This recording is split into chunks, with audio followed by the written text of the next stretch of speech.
자, 저번 시간에 저희는 2과목 2장 통합 구형까지 나가봤고요. 오늘은 이제 2과목 3장 제품 소프트웨어 패키징이라는 부분부터 이제 나가볼 예정입니다. 자, 그래서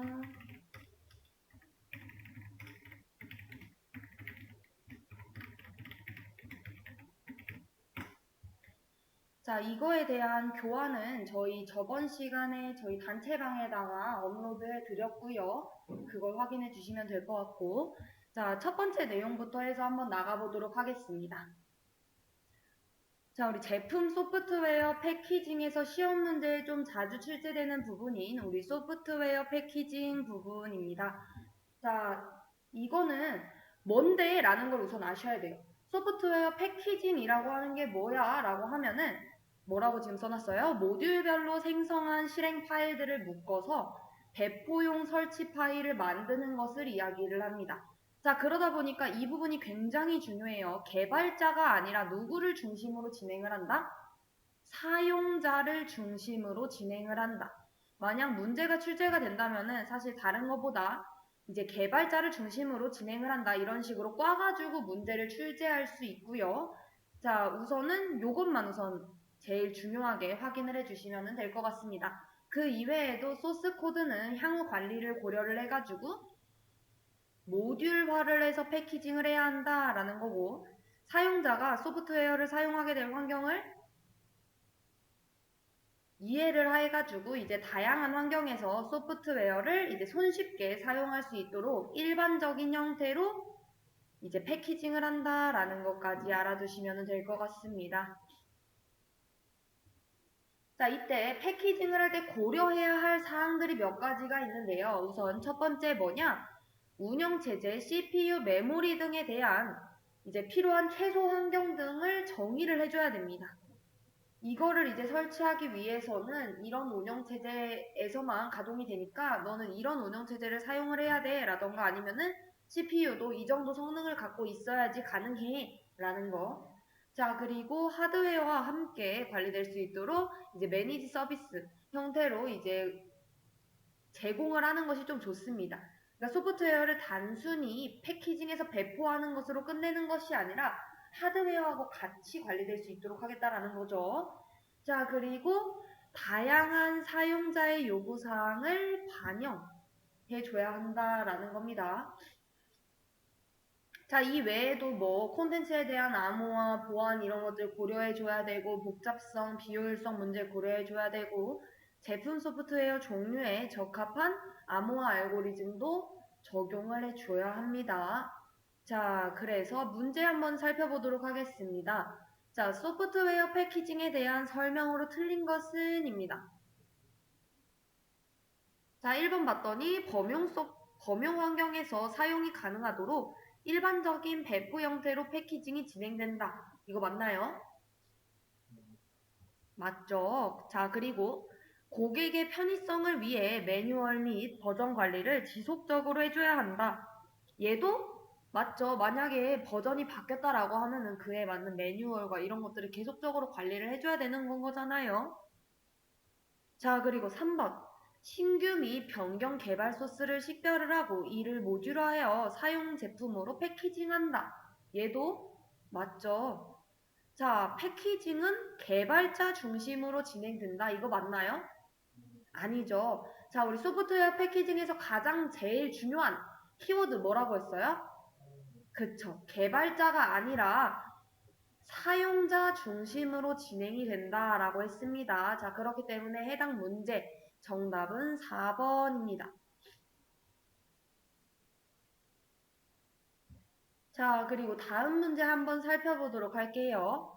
소프트웨어 패키징 도구 활용 시 고려해야 할 사항으로 틀린 것은 입니다. 자, 한번 풀어보시겠어요?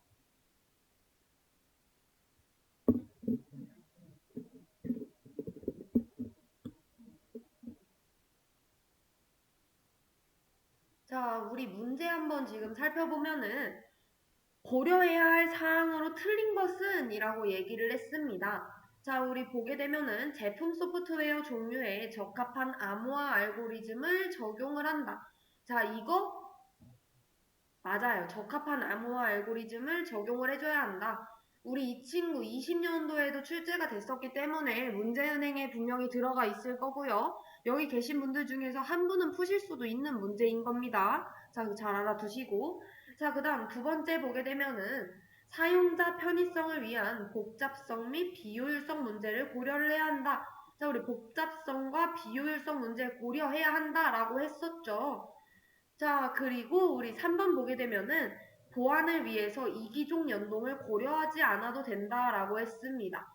자, 우리 패키징 도구를 활용을 해가지고 패키징을 진행을 할 때는 여러 다른 콘텐츠 및 단말기 간에 DRM 연동을 좀 고려를 해줘야 되기 때문에 요 3번 이기종 연동을 고려하지 않아도 된다라는 거는 좀 잘못됐어요.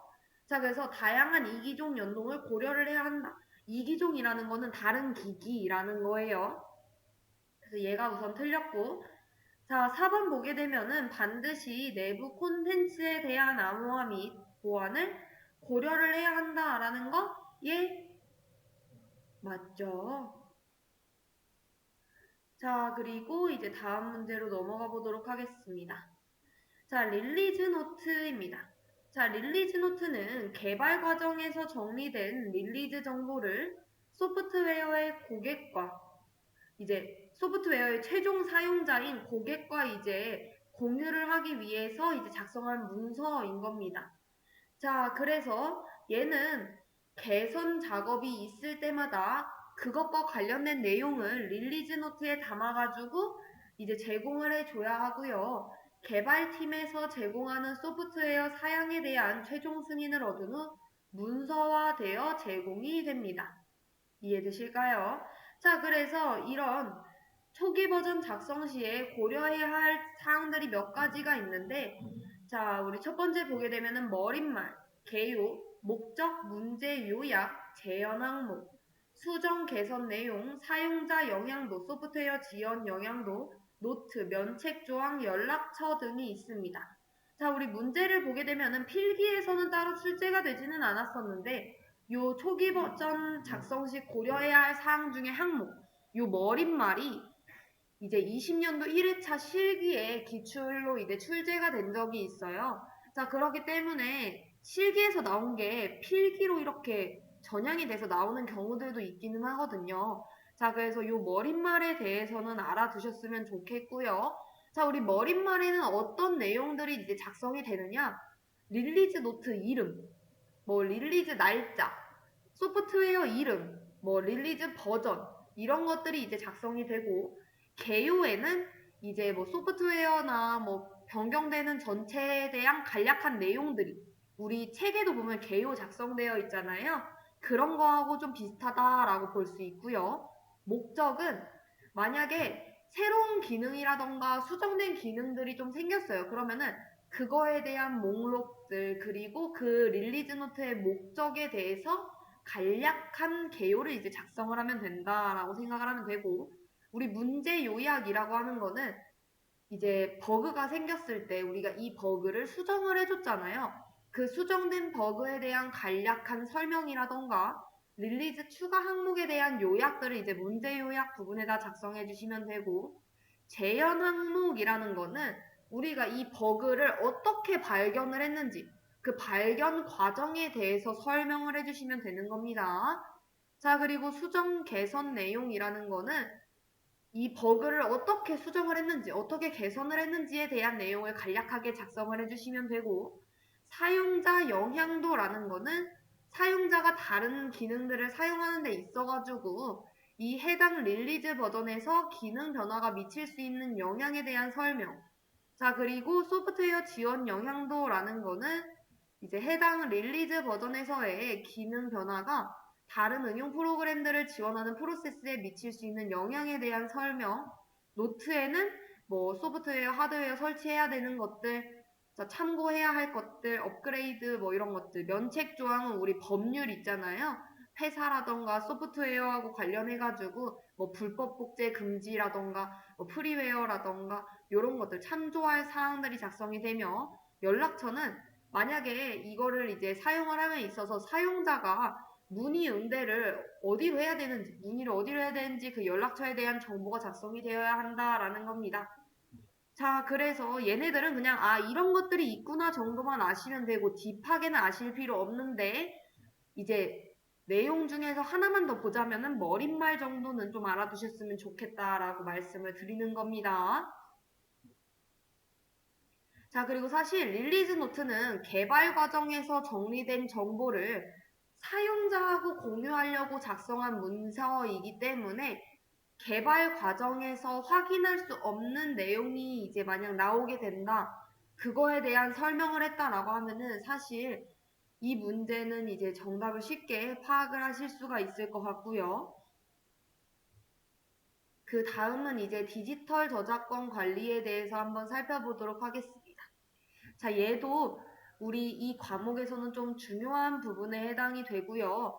디지털 저작권 관리라는 거는 저작권자가 배포한 이제 디지털 컨텐츠가 저작권자가 의도한 용도대로만 이제 사용이 되도록 디지털 콘텐츠의 생성, 유통, 이용까지의 전 과정에 걸쳐 사용되는 디지털 콘텐츠 관리 보호 기술을 이제 우리가 디지털 콘텐츠 관리 보호 기술인 디지털 저작권 관리라고 부릅니다.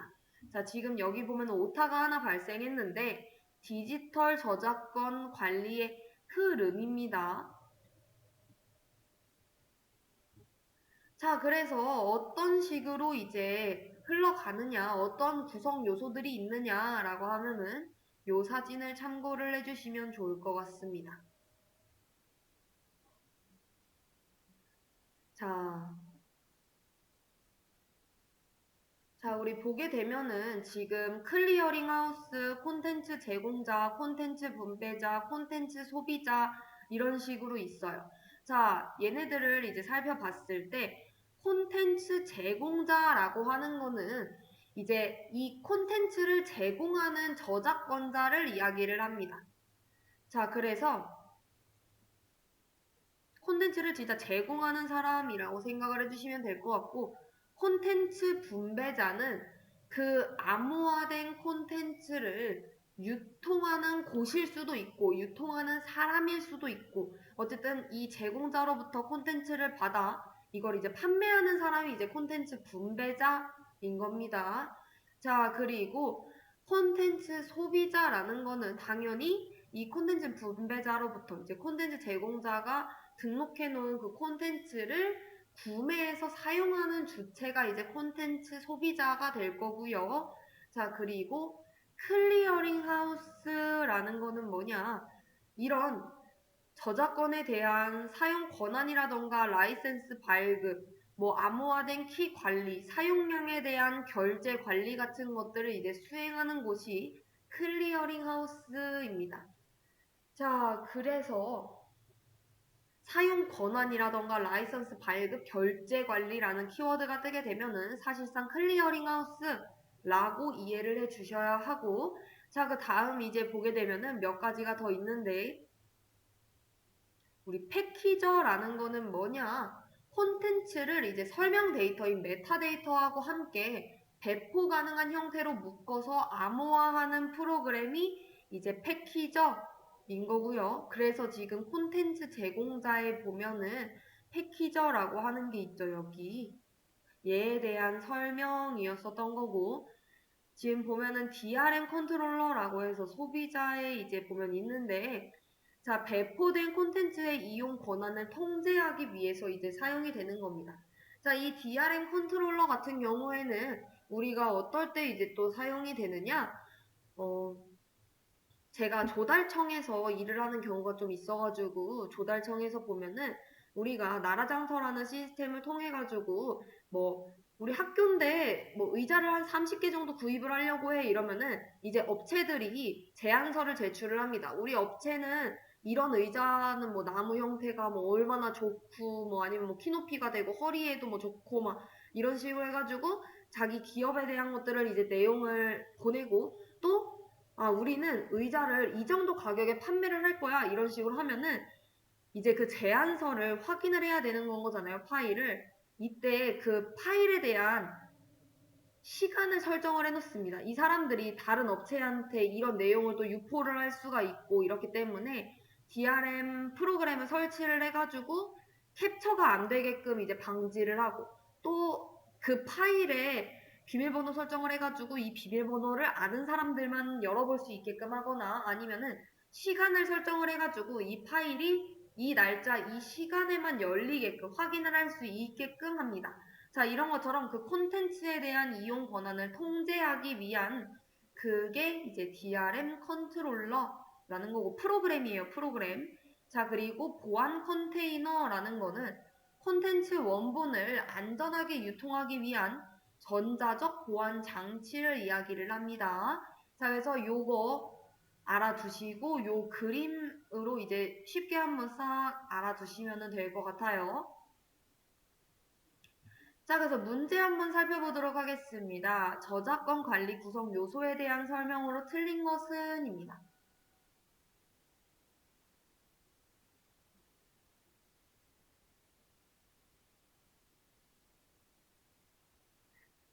자, 우리 1번부터 한번 살펴보게 되면은 DRM 컨트롤러라는 거는 뭐라고 했어요?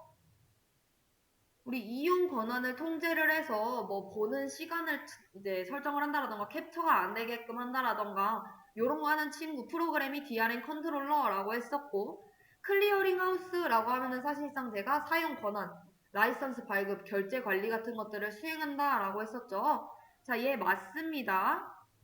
자, 그리고 콘텐츠 분배자라고 해서 봤더니 콘텐츠를 메타데이터와 함께 배포 가능한 단위로 묶는 기능이래요. 자, 얘는 지금 뭐에 대한 설명이에요? 묶을 수 있게 암호화해주는 프로그램. 얘 패키저에 대한 지금 설명이죠. 지금 요 문제에 대한 설명은 콘텐츠 분배자가 아니라 패키저에 대한 설명이었던 거고 콘텐츠 분배자는 뭐 하는 거예요? 콘텐츠 제공자로부터 그 콘텐츠를 받아가지고 암호화된 콘텐츠를 유통하는 곳 아니면 유통하는 사람을 이제 우리가 콘텐츠 분배자라고 했었잖아요. 그렇기 때문에 해당 설명은 틀렸다라고 볼 수 있고요. 자, 마지막 콘텐츠 제공자에 대한 거를 봤더니 얘는 뭐래요? 콘텐츠를 제공하는 저작권자. 자, 얘 맞죠? 자, 그렇기 때문에 문제 정답은 몇 번이다? 3번이다 라는 거. 자, 그 다음 문제 한번 살펴보도록 하겠습니다. 자, 디지털 저작권 관리의 기술 요소라고 해가지고 얘도 굉장히 중요합니다. 왜냐면은 시험 문제에 출제된 이력이 있기 때문에 20년도에 1, 2, 3회차 다 출제가 됐었고 또 얼마 전에 이제 저희 회사 동료분도 시험을 봤는데 이 문제가 출제가 됐었다라고 했었어요. 그래서 꼭 알아두시기를 바라겠습니다. 자, 우리 봤더니 어떤 기술들이 있느냐라는 건 거죠. 디지털 저작권 관리를 하기 위해서는 사용되는 기술이 뭔데? 라고 하면 우선 암호화 필요하죠. 당연히. 왜? 콘텐츠를 암호화를 하고 전자서명을 할 수 있어야 되는 거니까. 그래서 키워드는 암호화, 전자서명 이런 키워드가 들어가게 될 거고요. 자, 우리 키 관리. 자, 얘는 당연히 그 암호화를 했다라고 하면은 그거에 대한 키가 생길 거잖아요. 복호화해야 하기 때문에. 자, 그 암호화된 키에 대한 저장 및 분배 기술. 이게 이제 키 관리인 거고. 자, 암호화 파일 생성이라는 거는 이제 콘텐츠를 암호화된 콘텐츠로 생성하기 위한 기술이 이제 암호화 파일 생성. 자, 그리고 식별 기술이라고 하는 거는 콘텐츠에 대해서 다 식별을 할 수 있어야 되는 건 거잖아요. 콘텐츠에 대한 식별 체계 표현 기술. 자, 그리고 그 다음 이제 5번째는 저작권 표현인 건데, 라이선스에 대한 내용 표현 기술을 이제 이야기를 합니다. 자, 그리고 정책 관리라는 거는 라이선스 발급에 대한 뭐 아니면 사용에 대한 정책 표현 및 관리 기술입니다. 자, 그래서 정책 관련된 키워드가 나왔다라고 하면 정책 관리라고 생각을 해주시면 될 것 같고요. 자, 우리 크랙 방지라는 거는 뭔지 혹시 아시나요? 크랙? 우리가 유료로 이제 구독을 해서 사용하는 프로그램들이 몇 가지가 있어요. 예를 들면 어도비에서 나오는 뭐 포토샵이라던가 아니면은 뭐 일러스트 이런 프로그램들은 사실상 유료로 콘텐츠를 이제 구입을 해가지고 사용을 해야 되는 건 거거든요. 자, 근데 그 라이선스를 갖지 않고 있는 사람들, 적법하지 않은 그 사람들도 이거를 이제 취약점을 찾아내가지고 암호화를 무력화시켜 버리는 거예요. 그러는 걸 이제 우리가 크랙판이라고 하는데 이건 사실상 구하기도 좀 어렵고 문제가 생길 경우에는 또 어려움이 닥칠 수도 있어가지고 이게 또 암암리에 이제 사용하기는 하는데 어쨌든 이런 크랙에 대한 콘텐츠를 사용하는 것들을 방지하기 위한 기술이 이제 뭐다? 크랙 방지라는 겁니다. 그 크랙에 대한 키워드 나오게 되면은 아, 크랙 방지 기술을 이야기하는 거구나 생각을 하시면 되고 우리 인증이라고 하는 건 당연히 라이선스 발급을 하게 되면은 뭐 키라던가 이런 것들이 이제 나오게 되겠죠. 그거에 대해서 이제 사용자가 이게 올바른 사용자인지 인증하기 위한 기술, 사용의 기준이 되는 사용자 인증 기술이 이제 인증인 겁니다. 자, 그래서 요것들 잘 알아두시고 문제 한번 풀어보도록 하겠습니다. 자, 디지털 저작권 관리, DRM에 대한 기술과 거리가 먼 것은입니다. 자, 우리 방금 전에 공부했죠? 어떤 기술들이 있었어요? 암호화, 키 관리, 식별 기술, 저작권 표현, 암호화 파일 생성, 정책 관리, 크랙 방지, 인증 이렇게 총 8가지 있었죠. 자, 지금 없는 거 뭐예요? 그쵸. 콘텐츠 오류 감지 및 복구라는 거는 우리가 따로 보지 않았습니다. 우리 라이선스 발급 및 관리 이거 필요했고 그리고 식별 체계라는 것도 키워드 필요했고 키 관리도 필요했었죠. 자, 그래서 이제 문제의 정답은 2번이었고요. 자, 이거 굉장히 중요하니까 문제가 자주 출제가 됐겠죠. 이제 다음 문제 한번 살펴보게 되면은 디지털 저작권 관리의 기술 요소가 아닌 것은입니다. 그쵸. 자, 기술 요소가 아닌 거, 방화벽 기술이죠. 자, 우리 방화벽이라고 하는 게 뭐냐라고 하면 들어보셨을 수도는 있는데, 네트워크하고 인터넷 간에 전송되는 정보들이 있잖아요. 그 정보들을 이제 선별을 해가지고 이걸 수용을 할지, 거부를 할지, 이렇게 침입을 차단하는 기술을 이제 우리가 방화벽이라고 얘기를 하고, 이 기술은 디지털 저작권 관리, DRM과는 전혀 상관이 없습니다. 자, 그래서 문제 정답 몇 번이다? 4번이다 라는 거. 자, 이렇게 문제가 지금 기출문제가 2번이나 출제가 됐었다라는 거는 나올 확률이 올라가기 때문에 꼭 알아두셔야 한다라는 거죠. 자, 그 다음 한번 살펴보도록 하겠습니다. 소프트웨어 설치 매뉴얼이에요. 자, 우리 소프트웨어 설치 매뉴얼이라는 거는 뭐냐? 개발 초기부터 적용된 기준이나 사용자가 소프트웨어를 설치하는 과정에서 필요한 내용들을 기록한 설명서와 안내서인 겁니다. 자, 그래서 설치 매뉴얼은 누구 기준으로 또 작성이 돼야 돼요? 그쵸. 개발자 기준 아니고요. 사용자 기준으로 작성이 돼 주어야 합니다. 왜? 소프트웨어 누가 설치해요? 누가 구입해서 쓰죠? 사용자가 사용을 하죠. 그렇기 때문에 이거는 누구를 기준으로? 사용자를 기준으로 이제 작성이 돼 줘야 되고 똑같이 이 문제가 나왔어요. 개발자 기준으로 작성한다. 우리가 곰곰이 생각을 해보는 거예요. 이 소프트웨어 누가 구입해서 설치를 하지? 이 매뉴얼이 필요한 사람은 누굴까? 이런 식으로. 자, 그리고 설치 시작부터 완료할 때까지 전 과정을 빠짐없이 순서대로 설명을 해줘야 된다라는 건 거죠. 자, 왜냐면은 우리가 빵 같은 거를 만들 때도 뭐 재료 얼마나 레시피 해가지고 뭐 물은 어떤 온도로 해가지고 이 빵이 구워지기 전까지의 전 과정을 다 설명을 해주잖아요. 그것처럼 우리 소프트웨어도 구입을 한 이후로부터 어떻게 설치를 해야 되고 무슨 버튼을 눌러가지고 어떤 작업을 이루어줘야 한다라는 것까지 다 알려줘야 한다라는 거고 이런 설치 과정에서 표시될 수 있는 오류 메시지라던가 예외 메시지 같은 것들 그런 상황에 대한 내용들은 별도로 분류를 해가지고 설명을 해줘야 된대요. 뭐 예를 들면은 버튼을 잘못 클릭했을 때 나올 수 있는 오류들이 생길 수가 있고, 뭐 운영체제가 맞지 않아서 생기는 예외 같은 것들에 대한 메시지가 발생할 수 있는 거잖아요. 그거에 대해서는 또 따로 설명을 해줘야 된다라는 건 거죠. 자, 그리고 이 소프트웨어 설치 매뉴얼에는 어떤 것들이 기본적으로 포함이 되어야 한대요? 목차 및 개요, 서문, 기본 사항 등이 기본적으로 포함이 되어야 한다라는 겁니다. 자, 그래서 문제 한번 풀어보도록 하겠습니다. 소프트웨어 설치 매뉴얼에 대한 설명으로 틀린 것은입니다. 자, 문제 정답은 몇 번이죠? 그쵸. 자, 우리 설치 매뉴얼에는 목차, 개요, 기본 사항들이 기본적으로 포함되어야 한다. 이거 맨 마지막에 있었던 설명이었죠. 그래서 얘 맞고요. 자, 우리 2번 보게 되면은 설치 매뉴얼은 개발자 기준으로 작성한다 라고 되어 있습니다. 자, 이거 맞아요?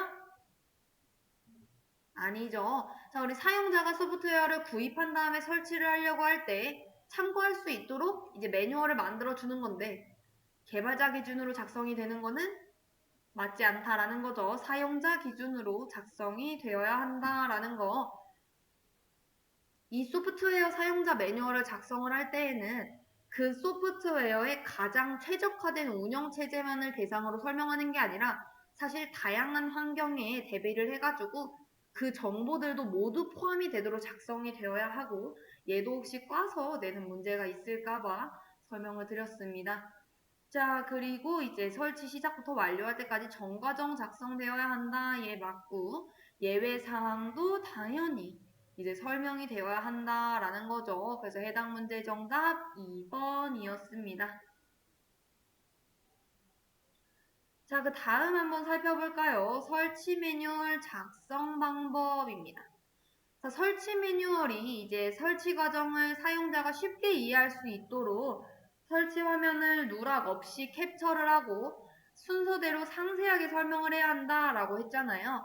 자, 이때 어떤 것들이 이제 들어가야 하냐라는 건 거죠. 자, 설치 매뉴얼에는 설치 화면 및 UI가 들어가야 하고, 왜냐면 메인 화면, 설치 실행, 안내창 이런 것들 들어가야 되잖아요. 자, 그리고 설치 이상 메시지 설명. 만약에 설치 방법이 좀 잘못됐거나 설치 환경이 잘못이 될 수 있을 때, 자, 말이 좀 꼬였죠? 설치 환경이 좀 잘못될 수 있을 경우에 표시될 수 있는 메시지에 대해 설명을 또 해줘야 되고, 설치 완료 및 결과. 이게 설치가 제대로 됐다라고 하면은 정상적으로 마무리가 되었음을 사용자에게 최종적으로 알려줘야 되는 건 거죠. 설치 완료되었습니다. 이런 식으로. 자, 그리고 FAQ. 설치 과정에서 이제 사용자가 직면할 수 있는 문제 사항에 대해 대비할 수 있도록 다양한 상황들을 이제 FAQ로 정리를 해서 수록을 해줘야 한다라는 거고, 설치 시 점검 사항도 들어가 줘야 되죠. 어떤 거냐면은 이제 뭐 내가 이제 설치 전에 사용자의 환경에 따라서 점검해야 할 사항들이 좀 있다라고 하면은 그게 어떤 것들인지 설명해 줘야 되고, 네트워크 환경 및 보안이라는 거는 네트워크 오류로 인해서 설치가 이제 설치할 때 문제가 발생하지 않도록 사전에 이제 필요한 네트워크 연결 상태를 좀 점검할 수 있도록 안내를 해줘야 된다라는 겁니다. 자, 그리고 고객 지원 및 방법. 설치와 관련해가지고 이제 서비스를 좀 원한다라고 하면은 문의할 수 있는 연락처인 전화번호라던가 이메일이라던가 이런 것들도 당연히 안내가 되어야겠죠. 자, 그리고 마지막 준수 정보 제한 보증이라는 거는 당연히 시리얼 키 보존할 거, 그리고 불법 등록 사용 금지에 대한 뭐 준수 사항들을 알려주는 겁니다. 자, 여기까지 이해되셨을까요? 자, 그리고 그 다음 이제 소프트웨어 사용자 매뉴얼 보도록 할게요. 자, 소프트웨어 사용자 매뉴얼이라는 거는 이제 설치하고 달리 소프트웨어를 사용하는 과정에서 필요한 내용들을 이제 문서로 기록한 설명서와 안내서인 겁니다. 자, 그래서 사용자 매뉴얼은 이제 사용자가 소프트웨어 사용에 필요한 절차, 환경 등의 제반 사항이 모두 포함되도록 작성이 되어야 하고, 소프트웨어 배포 후에 발생할 수 있는 오류라던가 패치나 기능에 대한 업그레이드를 위한 매뉴얼에 대한 버전도 이제 관리가 되어야 한다라는 거. 자, 그리고 사용자 매뉴얼은 컴포넌트 명세서와 컴포넌트 구현 설계서를 토대로 이제 작성을 해줘야 하고, 이 사용자 매뉴얼엔 또 어떤 것들이 들어가야 된대요? 목차 및 개요, 서문, 기본 사항 등이 기본적으로 포함이 되어야 한다라는 겁니다.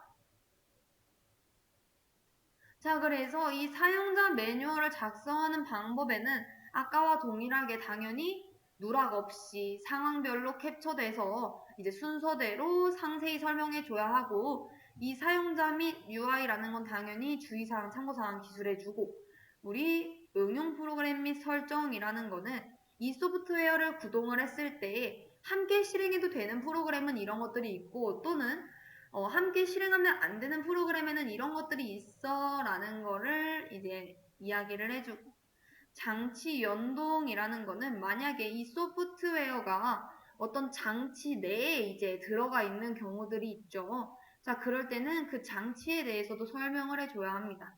자, 그리고 네트워크 환경이라는 건 아까 전처럼 네트워크로 인해 이제 접속이 돼가지고 정상적으로 연결을 하기 위한 설정값 이런 것들을 이제 설정해줘야 한다라는 거. 그리고 프로파일 안내라는 거는 프로파일이 이제 소프트웨어 구동 환경을 점검하는 파일을 이야기를 하는데, 그거에 대한 경로를 변경을 하시면 안 된다, 뭐 위치는 이동을 하시면 안 된다, 이런 식으로 안내가 이루어져야 한다라는 거죠. 자, 그리고 고객 지원 방법과 준수 정보는 아까 설명한 것처럼 연락처 남겨야 되고, 뭐 불법적인 사용하는 거 안 된다라는 준수사항 안내해 줘야 한다라는 것까지 봤습니다. 자, 그리고 이제 알아둬야 되는 것도 이 3장에서 조금 중요한 부분이죠. 형상관리입니다. 자, 여러분들이 이제 사용해 보셨을 법한 거는 우리 Git 사용해 보셨을 수 있죠. 자, 형상관리는 소프트웨어의 개발 과정에서 소프트웨어의 변경사항을 관리하기 위해 개발된 일련의 활동을 이야기를 합니다. 자, 그래서 이 과정은 소프트웨어 개발의 전 단계에 이제 사용이 되고, 이제 이게 왜 중요하냐라고 하면은 소프트웨어의 변경사항을 알아내고 그거를 제어할 수 있으며 통제할 수 있다라는 건 거죠.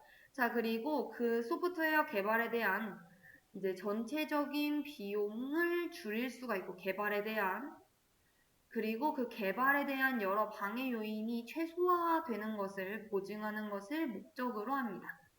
자, 그래서 관리해야 할 것에는 사실 소스 코드뿐만 아니라 각종 정의서 같은 것들도 포함이 되고, 정의서, 지침서, 분석서 같은 것들이 해당된다라는 거. 자, 그래서 문제 한번 살펴볼까요? 자, 우리 소프트웨어 형상관리에서 형상관리 이제 관리 항목에 포함되지 않는 것은입니다. 자, 뭐죠? 자, 위에 잠깐 보고 올까요? 우리 관리해야 할 거에는 어떤 것들이 있대요? 소스 코드뿐만 아니라 각종 정의서 같은 것들이 이제 포함이 된대요. 자, 우리 정의서, 지침서, 분석서 이런 것들은 사실 이제 관리를 해야 되는 대상인 거고요. 어떤 거는 이제 관리를 안 해줘도 되느냐? 비용에 관련된 거는 전혀 상관이 없습니다. 우리 형상관리에서 관리해야 할 것 중에 비용은 전혀 해당이 되지 않아요. 그렇기 때문에 문제에 대한 정답 4번이고요. 이 형상관리가 뭐냐라고 질문을 주신 분이 계셔가지고 잠깐 확인을 시켜드리면은, 제가 지금은 이제 Git 관리를 하고 있지 않아가지고 아마 남아있는 내용이 없을 수도는 있는데 잔디가 깨끗할 거예요.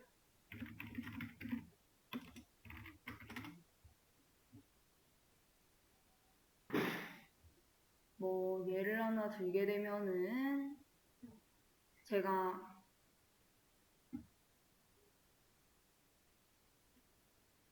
이런 소스 코드를 갖고 있다라고 했을 때 제가 수정을 하게 되는 내용들이 여기에 이제 빨간 색깔로 해가지고 들어오게 되거든요.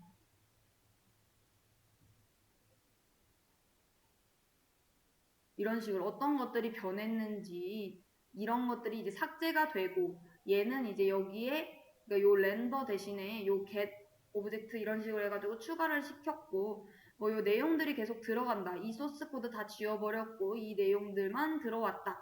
이런 식으로 이제 소스 코드들도 관리를 하고 이거에 대한 정의서 이런 것들도 관리하는 것들이 이제 뭐다라는 거예요? 형상 관리라는 겁니다.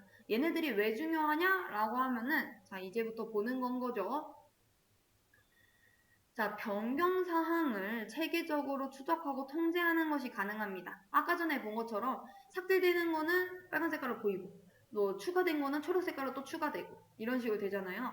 그리고 저는 이제 개인 프로젝트여가지고 제가 한 것만 이제 보였는데 다른 사람이 이제 같이 공유해가지고도 또 할 수가 있어요. 그러다 보니까 이제 또 무절제한 변경을 방지할 수 있으며 진행 정도도 확인을 할 수가 있겠죠. 얼마만큼 왔는지 이거에 대한 기준으로도 사용이 될 수 있고 형상 관리를 통해 가지고 리버전이나 비전에 대한 정보에 접근이 가능해 가지고 배포본 관리에도 유용합니다. 그러니까 뭐 이전에 어떤 것들 이제 했는지 뭐 이전 버전에 대해서 계속 확인을 할 수 있으니까요. 그리고 아까 말한 것처럼 동일한 프로젝트에 대해서 여러 개발자가 동시에 개발하는 것도 가능합니다. 자, 그래서 문제 하나 또 살펴보도록 하겠습니다. 제품 소프트웨어의 형상 관리의 역할로 틀린 것은입니다.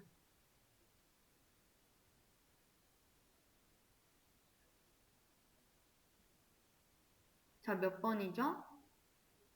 자, 제가 아까 전에도 설명을 드렸는데 우리 아까 전에 소프트웨어 형상 관리 항목에는 소스 코드하고 각종 정의서, 지침서, 분석서 등만 포함이 되기 때문에 아까 그 문제에서 관계없는 내용은 뭐였었어요? 비용이었었죠. 자, 얘도 지금 보게 되면은 자, 동일한 프로젝트에 대해 여러 개발자 동시 개발 가능하고 프로젝트 개발 비용을 효율적으로 관리를 한다. 형상 관리 항목의 비용은 전혀 관련이 없습니다. 근데 문제가 항상 형상 관리하고 비용을 짜맞춰요. 왠지 이게 같이 연관되어 있을 것처럼. 근데 항상 뭐다? 틀렸다라는 겁니다. 비용과는 전혀 관련이 없어요. 그래서 해당 문제에 대한 정답은 2번이고요. 불필요한 사용자의 소스코드 수정하는 거 제한할 수 있다라는 것도 맞고 형상 관리를 통해서 이전 리버전이나 버전에 대한 이제 정보에 접근이 가능하기 때문에 배포본 관리에도 유용하다라는 거. 왜? 내가 언제 뭘 수정했는지 다 보이니까요. 자, 그래서 형상 관리와 비용은 관계가 없다라는 거를 우선 알고 넘어가셔야 합니다. 문제 이래놓고 또 틀리시면 약간 속상하죠. 자, 그리고 소프트웨어 버전 등록 관련해가지고 주요 기능을 한번 살펴보도록 하겠습니다. 자, 우리 주된 용어예요, 지금. 자, 저장소를 보게 되면은 저장소는 뭐냐? 당연히 최신 버전의 파일들과 변경 내역들에 대한 정보들이 저장되어 있는 곳을 이제 저장소라고 얘기를 하고요. 레포지토리라고 나올 수도 있습니다. 자, 그리고 가져오기라는 거는 인푸트. 그러니까 버전 관리가 되고 있지 않은 아무것도 없는 저장소에 처음으로 파일을 복사하는 경우 이제 가져오기인 거고 그 다음 이제 체크아웃이라는 거는 프로그램을 수정하기 위해서 이제 저장소에서 파일을 받아오는 것을 이제 이야기를 합니다. 자, 체크아웃이 있으면 체크인도 있겠죠. 자, 체크인은 뭐냐? 이제 체크아웃을 한 파일의 수정을 완료를 한 후에 저장소의 파일을 새로운 버전으로 갱신하는 것을 이야기를 하고요.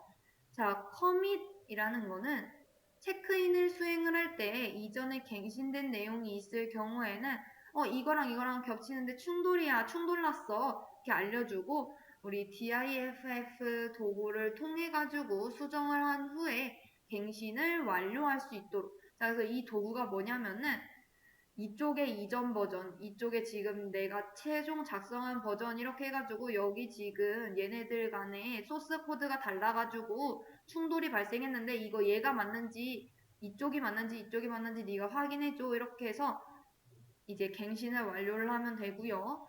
동기화라는 거는 이제 이렇게까지 수정이 끝났다라고 하면은 최신 버전으로 자신의 작업, 로컬이나 뭐 지역 저장소를 이제 동기화를 하는 건 거죠. 자, 그래서 이 소프트웨어 버전 등록 과정이 이제 어떻게 되느냐?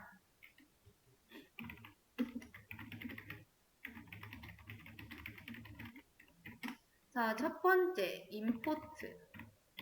가져오기가 이루어지고, 그 다음에 이제 체크아웃. 이루어진 다음에 우리 커밋 하고 그 다음에 이제 동기화를 합니다. 업데이트. 마지막 이제 차이를 이제 확인을 하는 건 거죠. 자, 그래서 이 제품 소프트웨어 형상 관리에 대한 역할도 알아두시고 이제 등록 과정도 알아두시고 비용과는 상관없다라는 것까지 알아두시면은 이제 괜찮을 것 같고요. 자, 우리 그 다음 이제 버전 관리 도구에 대해서 한번 살펴보도록 하겠습니다. 자, 이 버전을 관리하기 위한 도구의 방식이 이제 여러 가지가 있는데, 자, 첫 번째가 뭐냐? 공유 폴더 방식인 겁니다.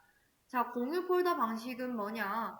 버전 관리 자료가 로컬 컴퓨터의 공유 폴더에 저장이 돼서 관리가 되는 방식을 이야기를 해요.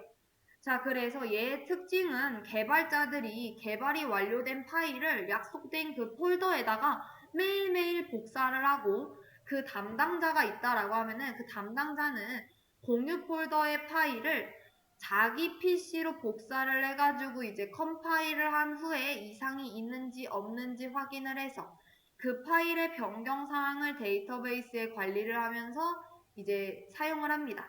얘에 대한 예시로는 뭐 RCS 이런 것들이 있고 뭐 SCCS 이런 것들이 있고요.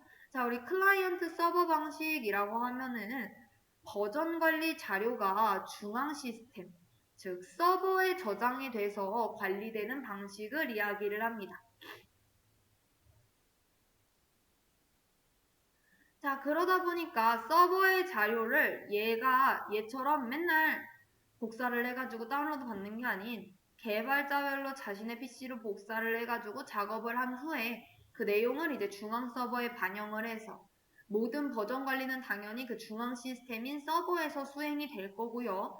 하나의 파일을 서로 다른 이제 개발자가 작업을 할 경우에는 이제 이거 누가 쓰고 있어 경고야 이런 메시지를 출력을 하면 이제 서버에 만약 문제가 생기게 된다면은 사실상 다른 개발자와의 서버 협업이라던가 버전 관리 작업은 당연히 중단된다라고 생각을 해주시면 됩니다. 자, 그래서 얘에 대한 예시로는 뭐 SVN이라던가 CVS 이런 것들이 이제 클라이언트 서버 방식에 해당이 되고요. 자, 우리가 방금 전에 확인을 했었던 Git 요거는 분산 저장소 방식인 겁니다. 하나의 원격 저장소하고 분산된 개발자의 PC의 로컬 저장소에 함께 저장이 돼서 관리가 이제 되는 방식인 거고요. 제 노트북에 있는 그 파일들을 제가 원격 저장소인 그 폴더에다가 이제 저장을 해가지고 걔랑 이제 엮어 놓는 거죠. 그래서 항상 git으로 해가지고 파일 만들면 .git 해가지고 보이잖아요. 자, 그래서 이제 개발자별로 원격 저장소의 자료를 자신의 로컬 저장소로 복사를 해가지고 작업을 한 후에 변경된 내용을 로컬 저장소에서 우선 반영한 다음 이를 이제 원격 저장소에 반영한다라는 거. 자, 얘는 그래서 로컬 저장소에 우선 반영한다라는 게 뭐냐라고 질문을 해주셨는데 이게 이제 커밋하는 건 거고요. 그리고 얘를 이제 원격 저장소에 반영한다라는 거는 우리가 git 해가지고 푸시를 해요. 그럴 때 이제 푸시한다라는 게 이 부분인 겁니다. 자, 그래서 얘의 특징이라고 한다면 사실상 원격 저장소에 문제가 생기더라도 로컬 저장소에 이미 그 자료가 있기 때문에 작업을 하는데 문제가 없고요. 로컬에서 이제 사용을 하기 때문에 작업 속도도 굉장히 빠릅니다. 처리 속도. 자, 그래서 문제 한번 살펴보도록 하겠습니다. 다음 설명의 소프트웨어 버전 관리 도구 방식은입니다. 자, 우리 방금 전에 세 가지 공부했죠. 공유 폴더 방식, 클라이언트 서버 방식, 분산 저장소 방식. 자, 그래서 내용을 한번 살펴봐야겠네 라고 해서 봤더니 뭐래요? 버전 관리 자료가 원격 저장소와 로컬 저장소에 함께 저장이 되어 관리가 되며 대표적인 버전 관리 도구로는 Git이 있다라고 했습니다. 자, 얘 무슨 방식이에요? 그쵸, 분산 저장소 방식이죠. 우리 클라이언트 서버 방식에는 대표적인 거 SCCS 있고 죄송해요. 공유 폴더 방식이 SCCS인 거고 클라이언트 서버 방식이 CVS, SVN 얘네들이죠.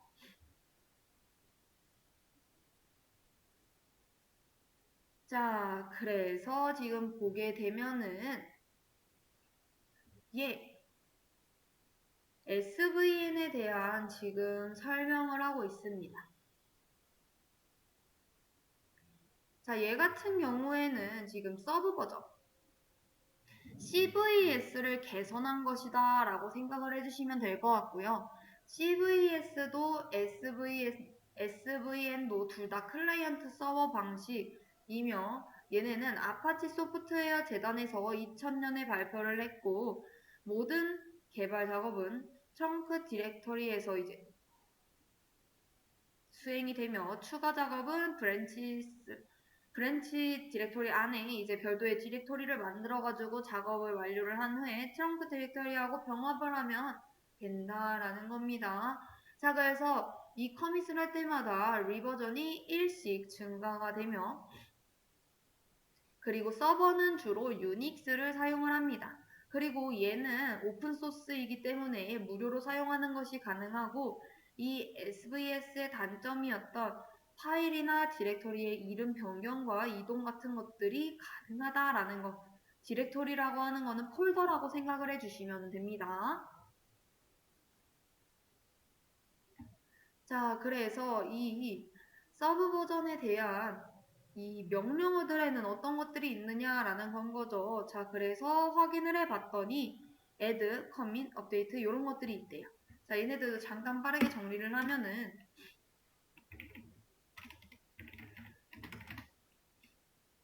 자, add라는 거는 누가 봐도 새로운, 추가 이런 거잖아요. 새로운 파일이나 디렉토리를 버전 관리 대상으로 등록하는 것을 이야기를 하고요. 우리 commit, 정상적으로 완료됐어 라는 건 거잖아요. 버전 관리 대상으로 등록된 클라이언트의 소스 파일을 서버의 소스 파일에 적용하는 명령어. 자, 그리고 업데이트, 동기화였었죠. 서버의 최신 커밋 이력을 클라이언트의 소스 파일에 적용하는 거. 자, 그리고 체크아웃도 아까 보기는 했는데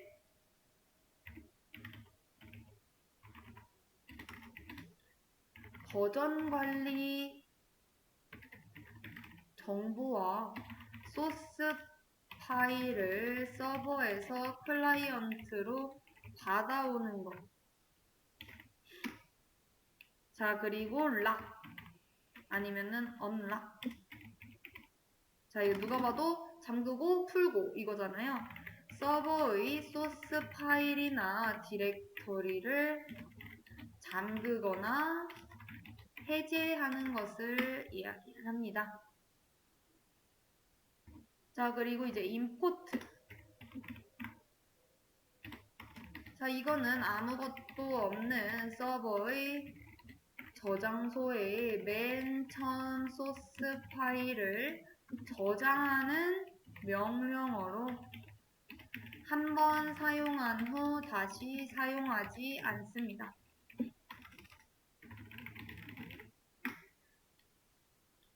자, 많이 남았네요. 자, 아직 4개 남았어요. 익스포트입니다. 자, 얘는 버전 관리에 대한 정보를 제외한 순수한 소스 파일만을 서버에서 받아온다라는 거.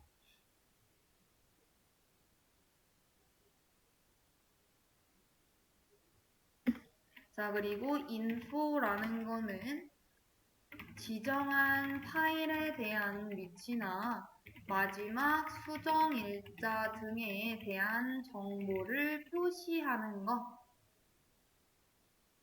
그리고 아까 전에 diff 도구를 이용을 해가지고 비교한다라고 했었죠. 이전 거랑 지금 내가 수정한 거랑.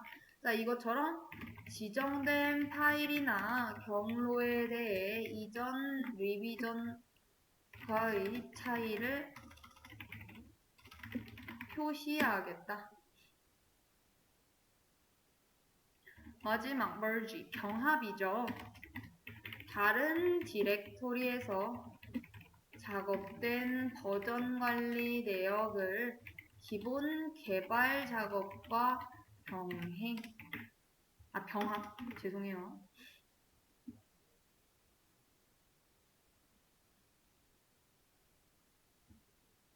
자, 그래서 이 명령어들도 그냥 한 번씩 알아두시면 될 것 같고요. 엄청 중요하지는 않습니다. 그냥 대충 정도만 아시면 될 것 같아요. 자, 그리고 우리 git 명령어, git 한번 살펴보도록 하겠습니다. 자, git은 리누스 토발즈라고 하는 사람이 2005년 리눅스 커널 개발에 사용할 관리 도구로 개발한 이후 이제 주니오 하마노라고 하는 사람에 의해서 유지보수가 되고 있고요.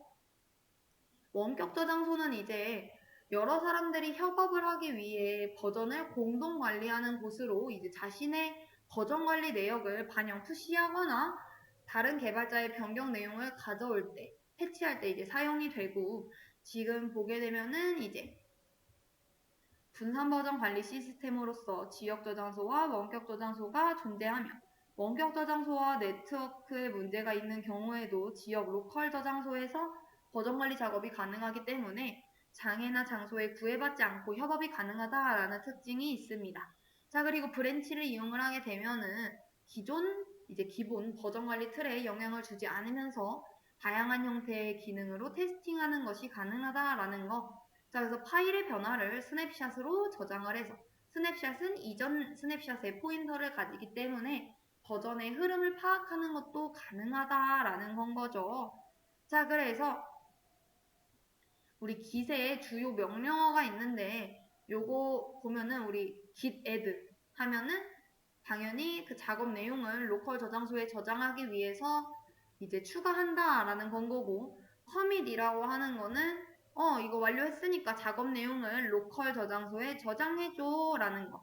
그 branch라고 하는 거는 이제 새로운 브랜치를 생성을 하겠다라는 건데, 최초로 만약에 커밋을 하게 되면은 마스터라고 하는 브랜치가 생성이 됩니다. 자, 그리고 체크아웃은 아까 말한 것처럼 지정한 브랜치로 이동, 멀지는 병합, 브랜치 병합, 그리고 init이라고 하는 거는 로컬 저장소를 생성하는 건 거고, remote add라는 거는 그 원격 저장소를 이제 연결하겠다라는, 로컬과 원격 저장소를 연결. 그리고 push라는 거는 변경 내용을 반영하겠다라는 거고, 패치라는 거는 변경 이력만을 로컬 저장소로 가져와서 반영을 하겠다. 그리고 클론이라고 하는 거는 만약에 내가 이쪽 프로젝트에 있는 그 파일 자체를 내가 덮어쓰기 하고 싶을 때, 복제하고 싶을 때 이럴 때 가지고 오면 되고요. 포크라는 거는 이제 지정한 원격 저장소의 내용을 자신의 원격 저장소로 복제를 할 때 포크를 이제 합니다. 그래서 사실상 git을 이용을 하게 되면은 명령 어떻게 써요? git init 하고 뭐 git remote add 그 다음에 뭐 git add 이렇게 하고 전체 다 할 거면 뭐 all 이런 식의 명령어 쳐주고, 그 다음에 git commit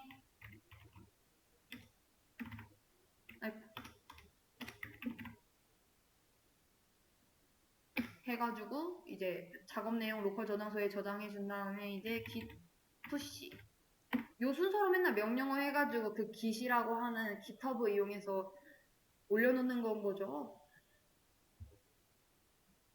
자, 그래서 뭐 그 순서도 알아두시면 될 것 같고, 우선은 여기까지 해가지고 저희 2과목 3장 마무리해 보도록 하겠습니다.